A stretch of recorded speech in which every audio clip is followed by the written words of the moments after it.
episode of Branching Out with Sierra.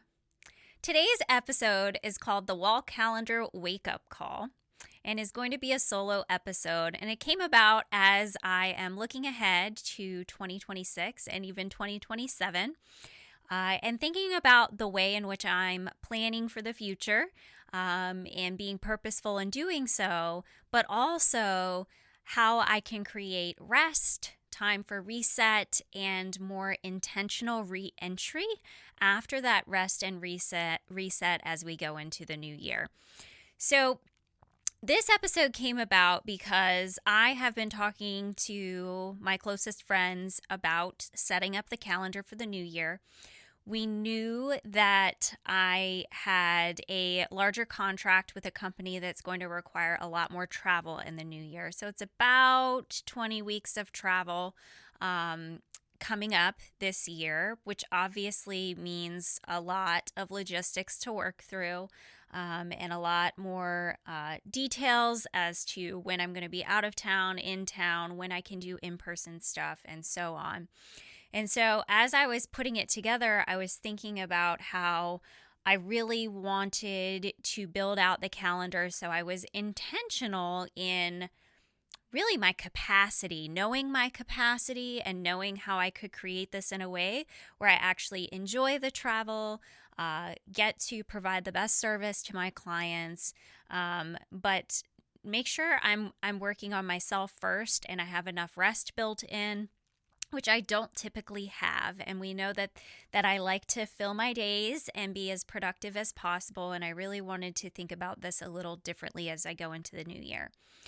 I thought back to last year and how I was so proud of myself as we got to the end of the year and I was coming up on my 2 weeks off that I had protected all year long. It was the first time that I had ever set aside 2 weeks for myself. I could not wait for that time off. And then once I got there, it flew by. I held the boundary pretty well with no work. But then when I returned, it was a nightmare. And I felt like it took me 2 months to catch up on everything from those 2 weeks that I missed.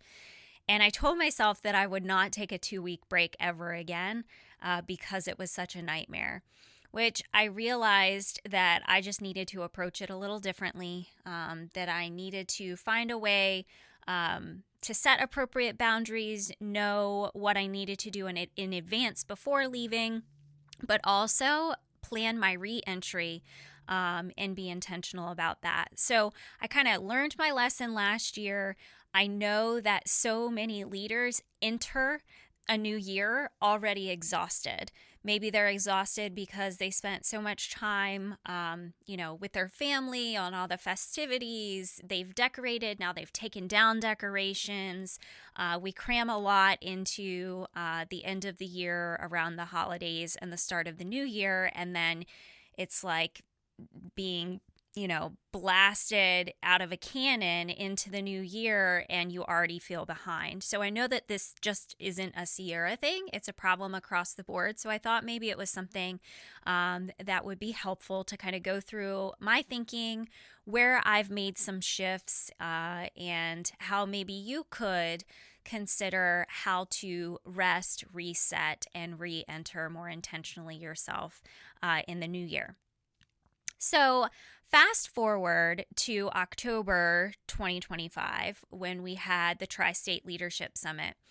I knew that I was running myself into the ground leading up to that, and I knew it could be pretty rough after it, like kind of coming down after the event. So I had actually taken, it was a Wednesday event, I had taken Thursday and Friday off to let myself rest, quote unquote rest, so that I could bounce back and be ready to work with clients again the next week. I was very glad that I did that. I needed that, but it also helped me to see that everyone's definition of rest might be a little bit different. So I also wanted to unpack that today. So I want as I'm going through this episode, I want you to think about the value of being able to look ahead and see an entire year at a glance at one time. And I know that a lot of people, when I ask them to look a year out, for example, in setting goals, they're not comfortable looking that far out because they say that there's a lot that can change in that amount of time. And why would I spend the time planning it out when I know so many things could shift and it might be a waste of time? I totally understand that perspective. And I do think those of us that are business owners do have a lot more of an ability to schedule the things we want when we want them and build our life around our business. Whereas an employee of someone else's business might not have as much flexibility. So know that as you listen to this episode, some of the things you might say, I don't feel like I have the flexibility to do that. And that's okay. Take from this what you can. What I think has been helpful is to have the clarity a year out, because this is how I approach the coming year. I have always had my calendar on Google. I know that it's on there. The digital calendar is so very helpful. Everything is color coded, so I know what's relationship building, what's client facing, what is service, what is personal time, health. It's all color coded. I know how much time I spend in each category. I can analyze it in as many different ways as I want.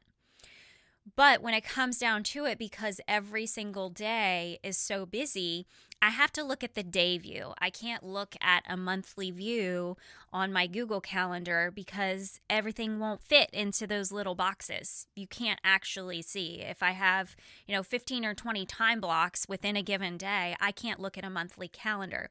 So I've never really had the ability to do that unless I wrote one out, like in my full focus planner for 3 months at a time. I could at least write the most important things. But with the upcoming travel, I decided this year to do it a little differently. And I had been talking to one of my friends, Mary Sue, who you guys have heard on an episode before. I was talking to her about annual wall calendars where we would have the full month, all 12 calendars, large enough that you can write on, that you can color code things, and really have an entire wall be a calendar so you can look at the year at a glance and really see what you're in for and make adjustments before you start in the year. So I let her be the person to try out all the different ones and find the best one, and then let me know what worked well so that I could order one and I could put it up. I couldn't decide if I wanted it at the house or at the office. I ended up landing on the house. But if, in case you're interested, and I guess we could put a link along with this episode, I ended up ordering from Kaleidoscope Living. They have this great calendar set. It is all 12 months, beautiful. It's chalkboard marker. So, if you use dry erase marker, if you accidentally swipe over it, you can't see, it wipes it off. But chalkboard marker, once it's on there, you actually have to, physically use water or whatever to wipe it off. But you have a nice, fresh, clean slate every year and it's reusable. So that seemed ideal for me.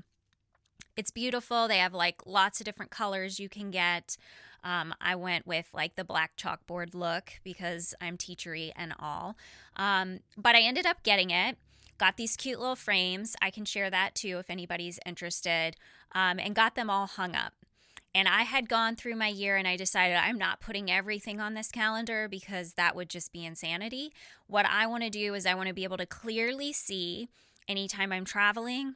I want to be able to see any workshops or speaking engagements that I have, days I'm taking off, and then days Caleb has off of school, and then finally podcast recordings.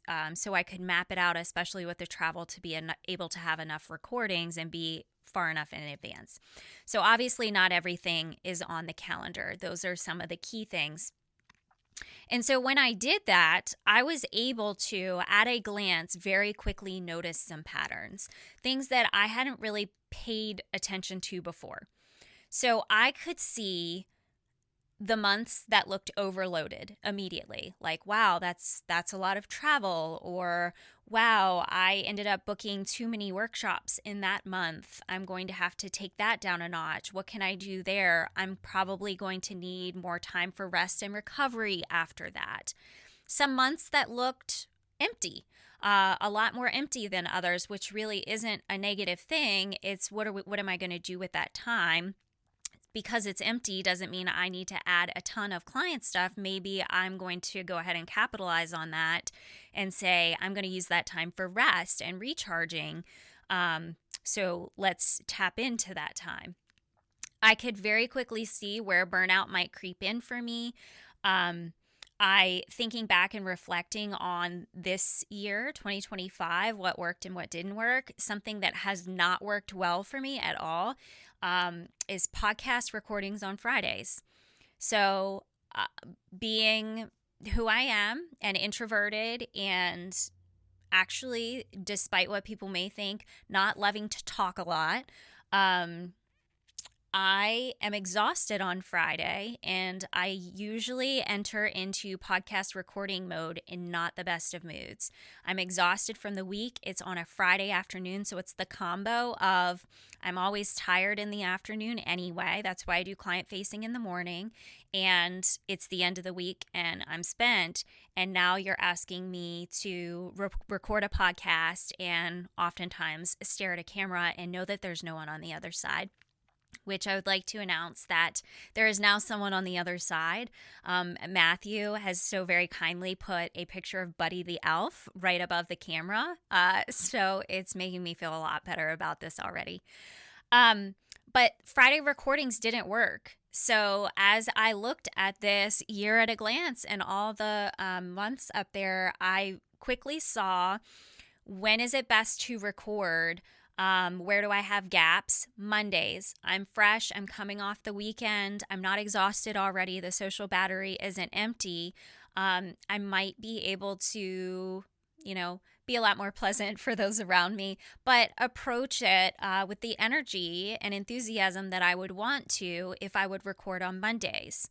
And also, rather than recording weekly, I could set aside more time within a given day and record 2 at a time. So I can record every other week. So you can see, like, having it out in front of me while being able to reflect on the past year and take those lessons learned and apply it was really, really helpful for me in considering what changes I wanted to make. So I highly recommend, and I'll give more details about this in a minute, but I highly recommend, if you've not done that before, you don't have to buy fancy ones online if you don't want to. You can search for free printable calendars and print out 12 regular pieces of paper and start filling things in. But when you do that, I recommend building your calendar around rest, not around work. And so what I mean by that is, I also took a different approach here, and I thought, I think I need to have some rest every quarter. What could that look like for me? Well, it was very obvious that taking 2 weeks off at the end of the year and having Thanksgiving, several days off at Thanksgiving, and having a couple of days off, quote unquote, after Tri-State Leadership Summit in October, that my quarter 4 is super heavy on rest and time away from work, which is great. But I work really hard all year and kill myself to get to that point to then try and recover from the burnout. So I am trying to, and have last year too, tried to more intentionally take a little bit of time each quarter, but I'm doing a better job of it for 2026, looking at each quarter and knowing that I have some sort of rest and recovery time to look forward to. So my birthday's in June. Why don't I put some rest and recovery around that? I love the idea of going camping with Caleb. Why don't we do that in the fall where it's pretty, right before he goes back to school? We could do something like that. Really mapping out the rest on the calendar first, is helpful to then see how can I then put work around it? How much time do I want to have for myself to rest and relax? I also want to talk about that rest piece. So when I say rest, I'm realizing, I haven't said this to Matt yet, but I'm realizing where the disconnect is, maybe between even the two of us and the way we view rest. So I have trouble sitting down. I cannot sit down for more than a couple of minutes where I'm like, I immediately see something that I want to do, need to do, whatever, and I'm up and I'm moving again. Rest for me doesn't necessarily mean doing nothing. That's not restful. That's really hard and maybe actually does more damage. Restful for me might be time for reflection because that's more rejuvenating for me. It might mean time for me to actually clean the house and feel really great about the space in which I live in, or clean the office, the space in which I'm working in, feel really good about it. That's restful, though physically laborious physically, right? It's restful to me and it's rejuvenating because I end up feeling better about the space. It helps my mind for some reason while I'm doing it. I've always enjoyed it. Even back in the day, I used to always say, I love vacuuming. I love being able to see the difference that I'm making while I'm doing it. It sounds silly, but I'm sharing that to share that rest can really look like anything. I have friends who rest might be creative endeavors. Like you have creative rest. You do, watercoloring. I have a client that does watercoloring. Any sort of artwork. Rest might be physical rest, emotional rest, spiritual rest. What does rest look like for you? Maybe it doesn't mean sitting and doing absolutely nothing. When Rabbit was on an episode a few recordings ago, he asked me, he said something about what I'm going to do with my 2 weeks when I have 2 weeks off at the end of the year. And it really caught me off guard because I hadn't really thought about what I was going to do, what that could look like for me.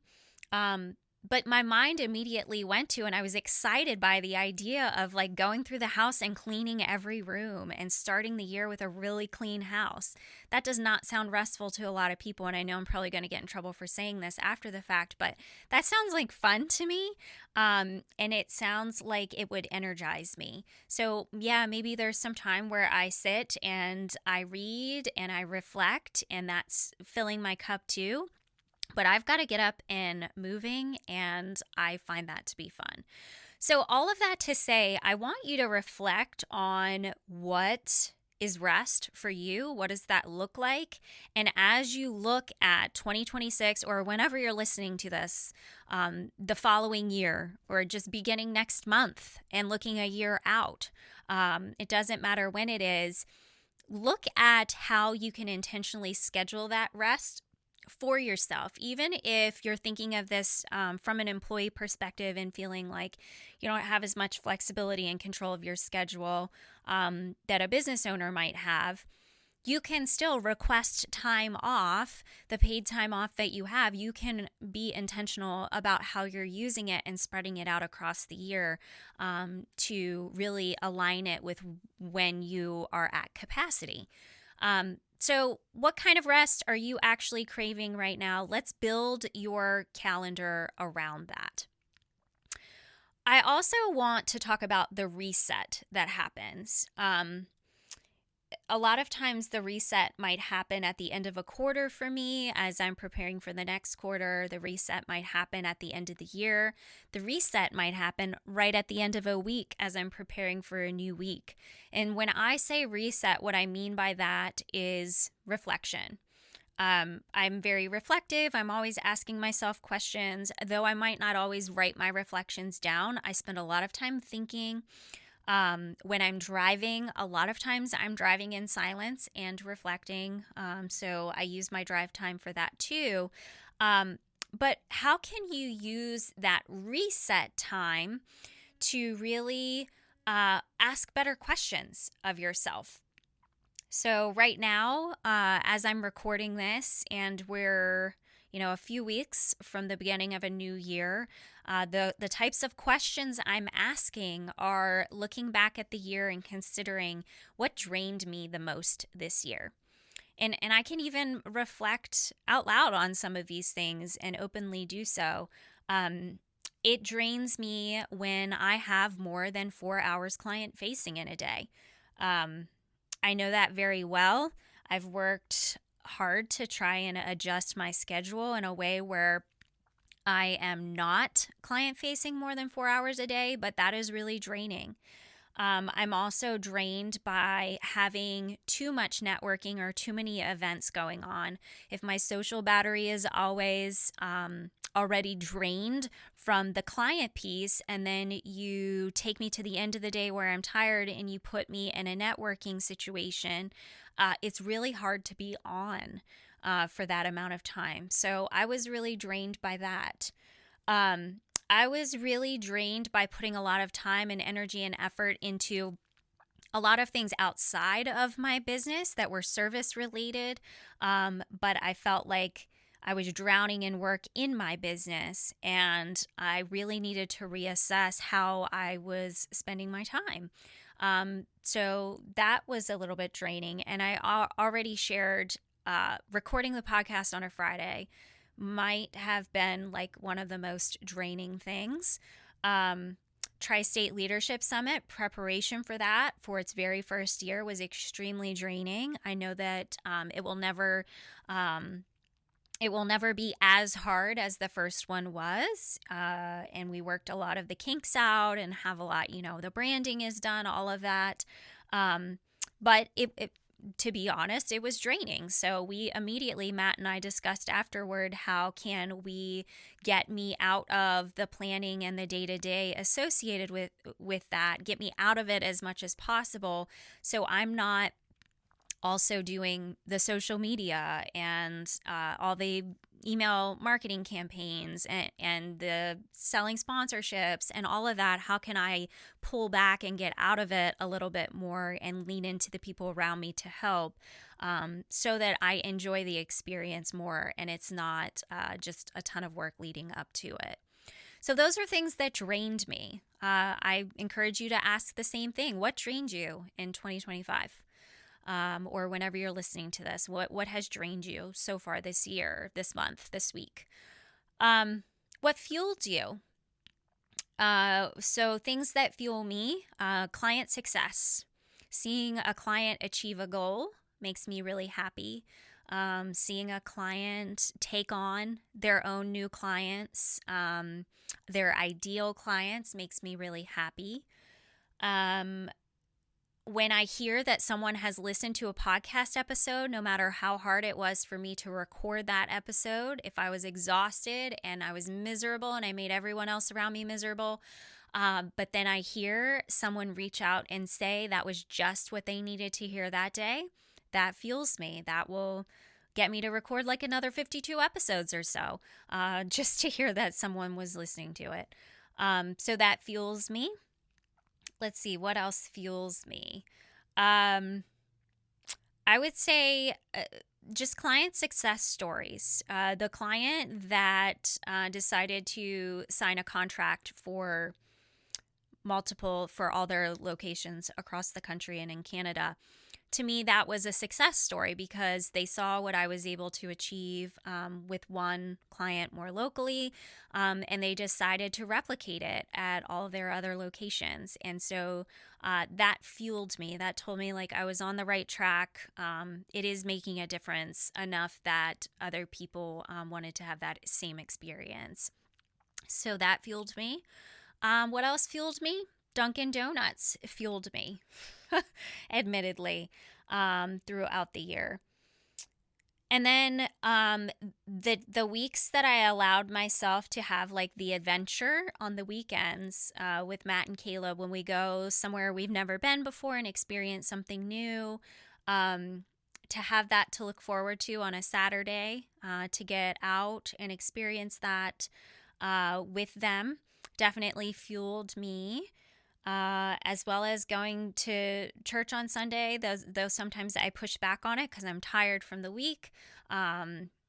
being around other people and worshiping together, that fueled me. So thinking about the things that fuel you, how can you take that, look ahead, and figure out how you can do more of those things, right? It goes along with what I've shared about working genius before. You want things in alignment with those things that fill your cup and energize you. You want to be doing as much of that as possible.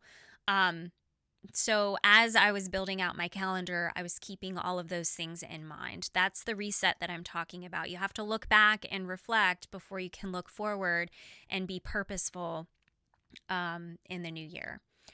Another question: what did I learn about myself? I learned that I am capable of more than I think, but that will always be that way. I learned that I enjoy pushing myself outside my comfort zone, maybe more than I realized before. That I really do like a good challenge, and I'm getting better at approaching those challenges and not letting fear get the best of me. I also learned how much I really love being in that workshop classroom setting. I knew that about myself before, but I realized I want to spend more time in that one-to-many kind of setting, having as much of an impact as I can on as many people at one time as I can, rather than as much time one-on-one. And I know I've mentioned that before. So that directly impacts how I'm building out my schedule for the new year. Having the cap of how many one-on-one coaching clients I want to take on versus how many workshops I want to do and how full I want those to be. So you can see that these types of questions are helpful in reflecting on the year so that you can apply the learning to the new year. So I really encourage you, as you are mapping out your year, to consider what those questions are for now, but also so you can use them for the rest time, and it becomes a rest and reset that you've already built into your schedule for the new year. So what I'm saying is, if I'm taking off a couple of days around my birthday, yeah, that's great. I want to take a couple actually off for my birthday. But then maybe the day that I come back, and this is going to go into the reentry part here in a minute. Maybe the day I come back, I'm not jumping back into client work. It's a reset day that allows me to sit down and reflect and apply learning as I reenter, rather than just totally filling my schedule and being met with overwhelm right when coming back from what was supposed to be rejuvenating and restful for me. So as you're looking ahead, make sure you're setting aside time for the rest and the reset. Reset really is about getting things back in alignment for you. I feel like each year I get closer and closer and closer to alignment. I learn just a little bit more about myself and understand my rhythm a little bit more and make a slight adjustment, and I'm just getting so close. I'm sure Matt's tired of hearing me say that because I'm like, just one step away, 1 week away, 1 month away, whatever it is, from the ideal, but always getting closer. And then the last part I want to talk about is, as you're looking at that annual calendar, the reentry that I just mentioned, I will tell you there have been plenty of times where that reentry for me is a day completely packed with 8 hours of client appointments. And I get to it and then I go, what was I thinking? I don't have enough admin time to prep for it, so I automatically have to spend my time off prepping for those appointments, or I had to do it back at the end before I took the time off and look, far enough ahead to prep. Or, I have an email inbox full of stuff that I need to triage and figure out what's most important and work through that. It's just not great to immediately come back and be met with that. It's not restful. It basically negates everything that you just spent your time doing. So reentry should actually be gradual. Maybe you do reentry over a couple of different days. So maybe the first day of reentry, you focus on your highest priorities, things of urgency and importance. You guys know I function out of my daily big three, identifying those things and really zooming in on those first. And then maybe your second day back, you are strategic in the meetings that you're having. You do some communication. Maybe you build in more of a buffer where you have the out of office message a couple of additional days past when you're actually out of the office, which allows you time to slowly catch up. I've done that a couple of times recently, and it's worked really well for me, where I'm actually behind the computer again for like 2 days back in office, but my autoresponder is still on and it doesn't show me coming back until, the third day, so that I have that time to catch up and people understand that they're not going to get an immediate response.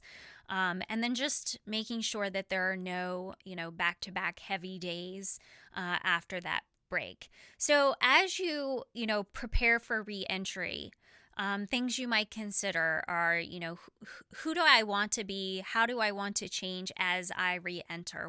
How do I want this to look different than it has in the past? Are there boundaries that I need to set and protect as I reenter and have gone through this reset experience?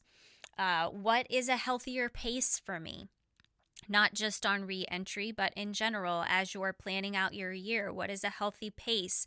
I've really discovered in order to run the business in the background, it takes about 4 hours a day of administrative back end stuff for me to keep the business running and functioning. And that's with the support of 2 people at about 10 hours a week each. It still takes me about 4 hours a day between running it and prepping for clients. So I know that the moment that I schedule 5 clients instead of 4 in a day, I'm tapping into my ability to get that back end stuff done. And I'm automatically making a choice that choosing that client-facing activity was more important than what I was going to achieve during that time. And then does that mean that I'm giving up family time? What am I saying no to by saying yes to this is something that I try to ask myself. So I'm making the intentional choice, not letting it happen to me. So in summary, I really want you to be thinking about how can you build your entire year around these rhythms and get closer to your ideal, but do so by looking at the whole year at a glance rather than just a week at a time, a month at a time. I will tell you, by color coding it, I used color coding on my wall calendar for what's travel, what's time off, what's, speaking engagement workshop, whatever, client facing. It really helped me to just quickly spot what's missing in different places. Where am I too heavy? Let's make the adjustment now while we're 6 or 8 months out, rather than waiting till it gets closer and we can't make the adjustment. Actually, I even heard the other day that a retreat that I've gone to in the past and I really, really enjoyed, for me to be able to work on my business, a strategic planning retreat. I know when it's scheduled for 2026. I had already scheduled client stuff on a day where I would want to be at the retreat. So now I have to decide, do I reach back out to the client and ask to reschedule? I'm asking to reschedule 11 months in advance. Do I feel extreme guilt over asking them to reschedule? Yes. But had I not paused to look at that, I would have gotten closer. I would have told myself, no, I can't make the change. It's already set in stone. I can't do this retreat for myself. And I'd miss out on it again, and I'd continue to miss out on it. So if I had not done this exercise, I can tell you the things that would have happened.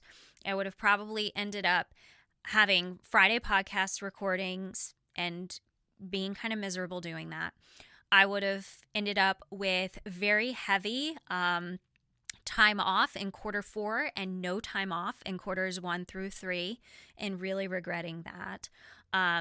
And I know that I would have missed out on some of my own business development activities that are important to me and I enjoy, and our rest and reset that I need. I would have missed out on them. So that's how it was helpful for me. I hope it's helpful for you as well. If you have any specific questions about it, feel free to shoot me an email at grow@sierralearnership.com. I'd be happy to answer any questions you have about my process or any of the items I bought to kind of help me with it. I can even share the different the markers and what I used to hang them and frame them and the stickies and everything that I got that worked so well together. Just let me know what questions you have. I'll be happy to help. So I am going to jump over to the Leadership in the Wild segment because it directly aligns with what I'm talking about. I'm going to highlight Mary Sue this week because Mary Sue has been awesome to talk to about this entire thing. She is someone that I have seen over time become more and more intentional with her time and set boundaries and protect those boundaries, which is not easy to do. And we know that leadership isn't just about leading other people. It's about leading ourselves as well. And I've seen her just really thrive in building out a schedule that she can be excited for. I know she went to a strategic planning event and came back like totally fired up and fueled for the new year.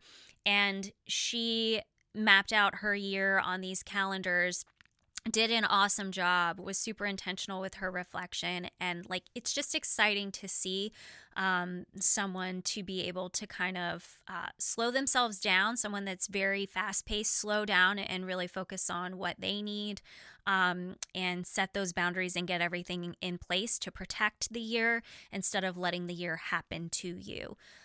So really proud of Mary Sue, really excited for her and the coming year and seeing how things continue to grow for her and her business. Switching over to Leadership Unscripted. For those of you that have not listened to this before, this is a listener submitted challenge or question that I'm just going to share some thoughts and ideas.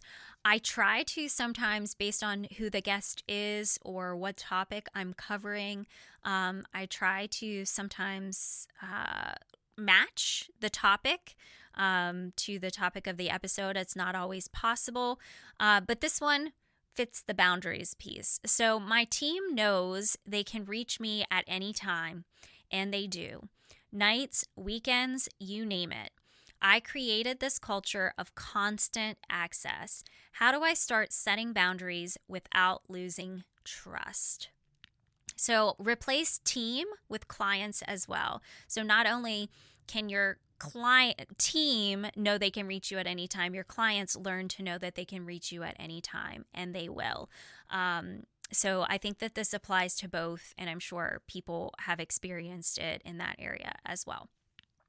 I can tell you what I did as I started to do a little reset. I have worked on just owning that I allowed too much access. I allowed a lot of discussion in the off hours and, nights, weekends, whatever it may be, and openly said that it wasn't healthy for me. And that I needed to make a change and that I was working on setting those boundaries, and I encouraged those around me to do the same. So I think owning it has been helpful for me to be able to say like, yeah, I know that I was doing this before and it's not ideal, and here's what I need to do to change it. Totally recommend you do that because I think you'd benefit from it too. Then, setting clear available hours or the best method of communication. I think that the best method of communication for me across the board is by email. My email inbox is my to-do list. So if I can get people to know that they should funnel communication through email to me, I'm able to prioritize answer in the order that I need to. But also, they will know that if it is an emergency and they need to reach me outside of that, they can call me and I'll know that something's going on, because they typically email me and they don't do that. So I need to answer the phone or I listen to the voicemail and know. But setting clear unavailable hours, kind of resetting to say, I know you had access to me before. I'm really trying to shut it down at 5 o'clock. So if you email me after 5 p.m., I'm not going to see it until the next day. And then I will decide what order to answer things in. I have also been very open about 24-hour response time on things. So people should have kind of come to expect they'll probably hear back within the 24 hours. But if you're thinking about your team, be clear in your boundaries and encourage them to set those boundaries too. I think they will respect them and understand that you're choosing to make a switch, and hopefully they'll decide to do that too. I would recommend defining what urgent really means. Because a lot of times people think that the thing that they need is really urgent, is an emergency, is really important, but you would not deem it that way. So being also very clear as to method of communication and what is considered urgent, and when they should reach out in a different way and need quicker feedback on something. I have gotten better at using delayed communication. So typing out my email, people have no idea when I'm typing it, but it might go out during business hours, because if they see you sending out an email at 4 in the morning, maybe you're training them to think if they email you at 4 in the morning, you're going to respond to them. So instead, thinking about modeling the behavior of only sending emails and communication during business hours, so they come to expect that from you, and then they start to do the same. So the more that you stick to the boundaries, the smoother the transition. But I think explicitly stating that you're trying to make a shift might be helpful, and kind of helping people to see that the trust element shouldn't change. They can still trust you. They've trusted you up until this point, but you're consistently doing it this way. You're just changing what you're consistently doing. Moving forward, I'm going to be consistent with this new structure, and really defining that for them. So hopefully that's helpful. That's what I have tried and has worked well for me. I definitely still have some stuff that I have to redirect to email, where I get things in text and I don't respond in a timely manner to text. And, honestly, when I come out of work, sometimes I have 25 different people that have texted me and I can't get to it right away. So I might not respond for a really long time if it's coming through text. But if people email me, they know that they get a quicker response in within 24 hours. So it kind of naturally trains them to start doing that instead. Or I will say, send that to me in an email and I'll handle it. So hopefully you find something in there helpful. All right, so going back over to our topic for today and our branching out challenge, today was really all about really mapping out your year, looking at the rest that you want to incorporate and what rest looks like for you, how much rest you need, how you can spread it out. What does the reset look like? What types of questions can you be asking yourself to look back, reflect, and then look ahead and apply that information and learning to a coming year, month, whatever it may be. So the rest, the reset, and then the reentry is something else I want you to consider. So I challenge you to, if you've never done so before, try to look out a year in advance. Even if you print out a paper calendar, go ahead and throw down some dates you want to protect for yourself. Look at, is it a holiday? Is it your birthday, a family member's birthday, a certain time of year you want to have a particular vacation in the coming year? And just go ahead and see what it looks like and protect your rest first. That is what I challenge you with doing. So as we close up today, a couple of things I want to share. We're coming to the end of 2025. I'm looking ahead to the new year and really considering what sponsorships we could have involved with the podcast. I do have sponsorship packages that have been put together, and honestly have been put together for a while, but I've been so focused on other things that I haven't done a lot of outreach related to them. If you are a listener and you're hearing this on a regular basis and you think you could benefit from having your brand front and center on the podcast and do some commercials for you and get your name out there, because maybe your values align with mine, or the leadership content that I am sharing and the guests that I'm having really align with your leadership style and strategies and what you want folks around you to see in you and in your business and in your team. For whatever reason, if you are interested in getting involved as a podcast sponsor, I would love to hear from you. Yes, I will always have my sights set on Dunkin' Donuts as a sponsor. I say it jokingly, but I'm also serious at the same time. So if someone's listening and you know someone in Dunkin' Donuts, that would be a connection for me that I could actually have a conversation and maybe entertain that idea. I would love that introduction and opportunity. But even if you're not Dunkin' Donuts, I'd love to hear from you and see how we can get you involved in the coming year. I'm excited about the listenership and how it's grown over time and the feedback that we're getting. Of course, as we look at a new year, we'll make some adjustments and always open to your ideas as well. If you're interested in being a guest, go on to our website at branchingoutpodcast.com and you can submit a guest application.